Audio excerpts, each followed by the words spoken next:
Hello again, and welcome to video 9 in our IELTS writing course. I'm Gavin from Gate English Training School.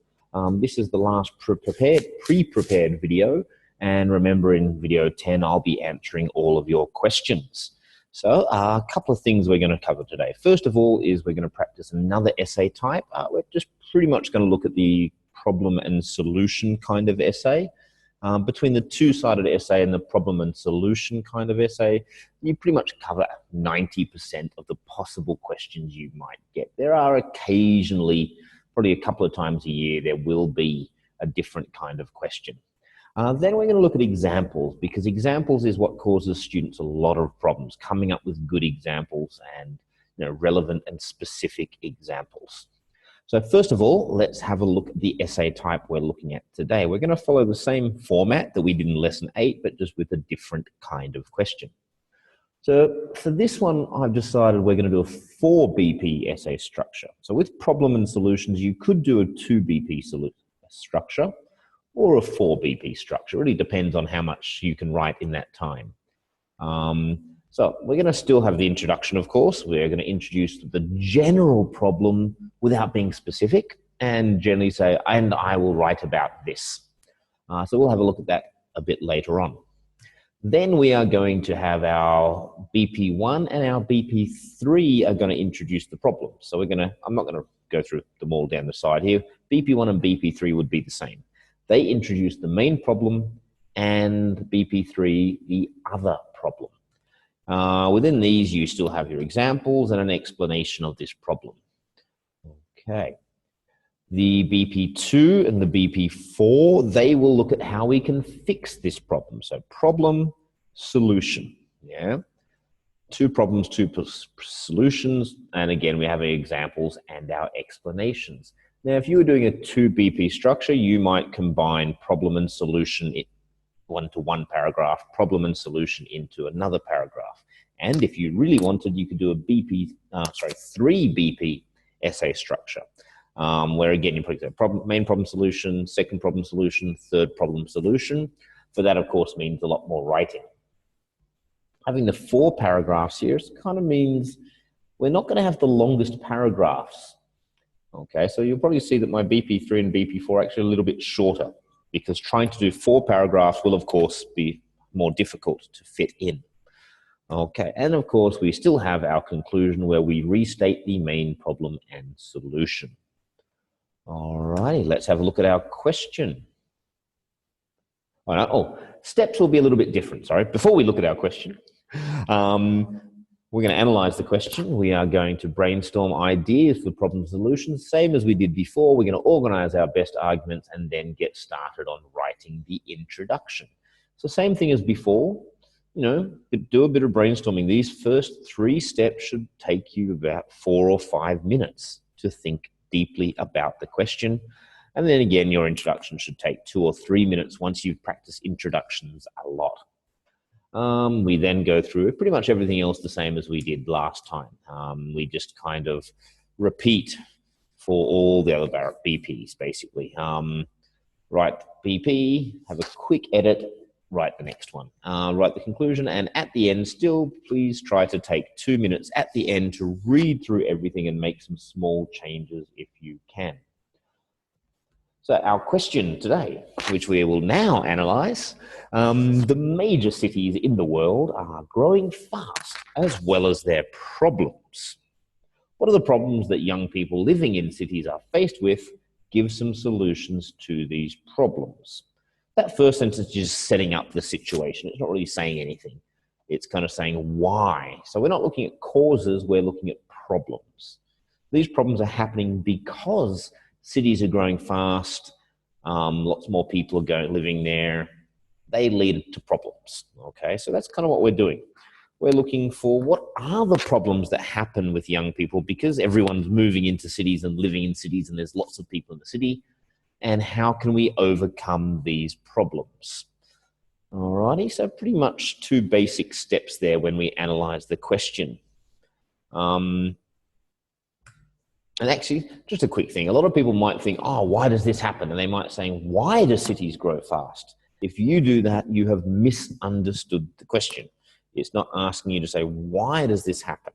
Now, when you talk about the problems, you might mention the reason for it, but the focus should not be on the reason for the problem. It should be on the problem itself. So now we're going to start brainstorming problems and solutions. So, like we usually do at home, please pause the video, and we're going to start by trying to come up with what are some problems that happen from having so many people living in cities, and specifically problems for young people. Okay, hopefully you've paused the video and had a few ideas. Did you have any good ideas, guys? What was your idea? Okay, not bad. And what was your idea? All right, well, here are my ideas. Loneliness, even though there's lots of people where, we somehow manage to spend less time with other people. Health problems, of course, coming from pollution.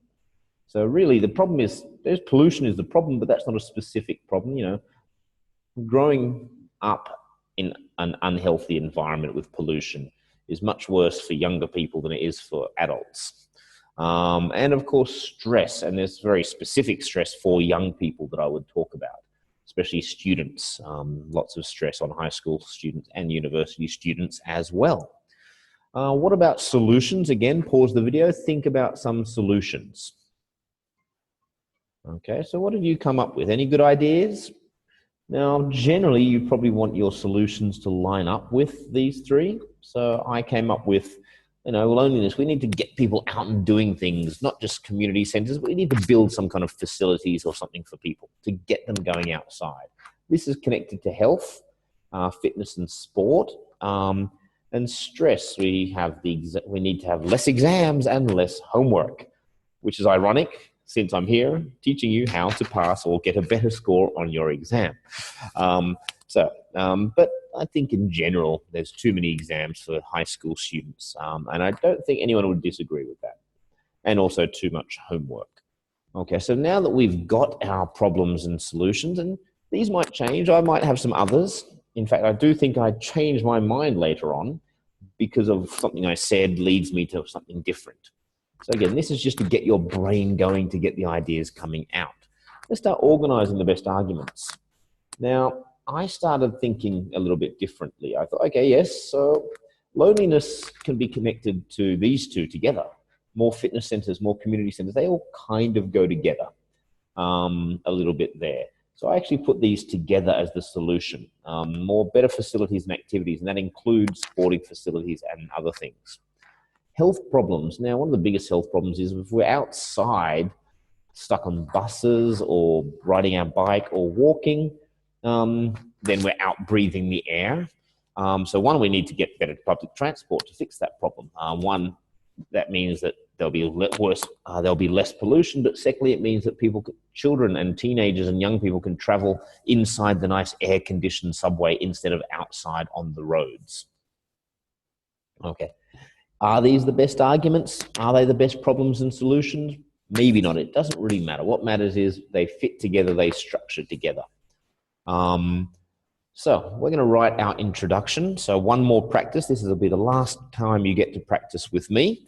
So pause your video and write your introduction, and then we'll come back in a few seconds.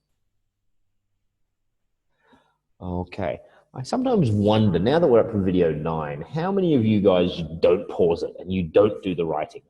If you have been doing that, like not pausing the video and not doing the writing, you're already wasting your time. These videos are a good chance for you to write something and see that writing compared to mine. Really, really hope you have been doing that. If you haven't, go back to video 1, start all over again and do it that way. Maybe some of you wanted to watch all 9 videos before you did that. That's fine, but please try to go back and do that. So here is my introduction. Topic statement. In the past 100 years, the world has gone from living mostly in the countryside to over 65% living in cities. Now I could say over 65% of people living in cities, but I'm basically explaining that issue, that cities are growing fast. Not issue, the situation. Cities are growing fast. Okay, and here's some information. I think it's actually much higher than 65% now. It's like over 70 maybe. But no, it's a very, very high percentage of people all over the world are living in cities. So how many of you guys live in cities and how many of you live in the countryside?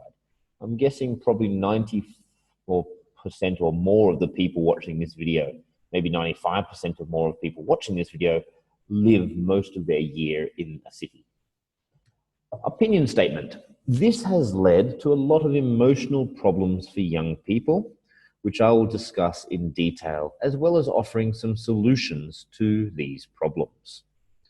Okay, so just very, very general emotional problems. So I'm not going to say loneliness and stress. I'm just have a nice general word that covers loneliness and stress already with emotional problems.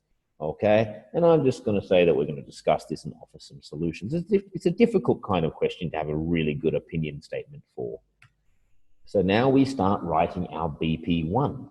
As usual, pause, write, come back in 3, 2, 1, and have a look at mine. My point. Perhaps the main problem with urbanization is that it has become more hard to make friends and build a community. Yes, I've put some mistakes in again on purpose for us to look at later. Don't say anything now. We're going to come back and look at the whole paragraph and fix our mistakes. Teenagers grow up in confined apartments, playing games in their room compared to the past when they lived in houses and played outside with their neighborhoods.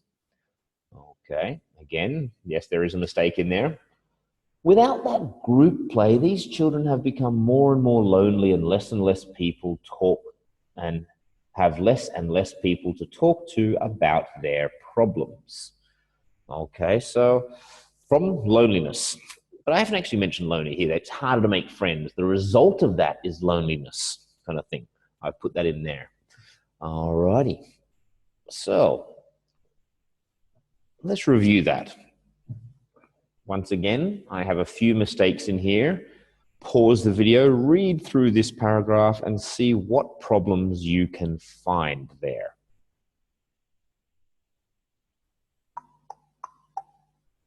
Welcome back. So first problem, did you find it? More hard, of course. I put a nice easy one. I hope everyone got that one. It has become harder to make friends, or more difficult, you could also say. More difficult or harder, but not more hard. So that's the first mistake. What about the second mistake? Neighborhoods. Now, neighborhoods is the place and neighbor is the person. So you don't play with your neighbors' hoods, you play with your neighbors there. I actually specifically put this mistake in because I have had a lot of students mix up those two words. So please just remember, neighbor is the person, neighborhood is the place. All righty. Can you see any other mistakes? What can you see in there? So more and more lonely. Now this is not so much a mistake, but more of something it's kind of a little bit informal to use more and more. You can say much more lonely or much lonelier. With lonely, you could use both lonely, more lonely and lonelier. Both would be acceptable. Have less and less people. What's wrong with this? First of all, same problem. Using more and more or less and less is kind of a little bit informal, and we shouldn't use this in our IELTS writing. There's also another problem, less people. Can we count people like 1 people, 2 persons, 3 persons, 4 persons? So 5 people, sorry, well, did that the wrong way around. 1 person, 2 people, 3 people, 4 people. We're not really meant to use less with countable nouns, so that should be fewer people. Very common mistake that people make in English, even native English speakers. I make that mistake sometimes when I'm speaking. So let's have a look at that without the mistakes. Perhaps the main problem with urbanization is that it has become more difficult to make friends and build a community. Teenagers grow up in confined apartments, playing games in their room compared to the past when they lived in houses and played outside with their neighbors. Without that group play, these children have become more lonely and have fewer people to talk to about their problems. Okay, guys, there is our BP2. Our BP1 finished. Let's stop and start writing our BP2.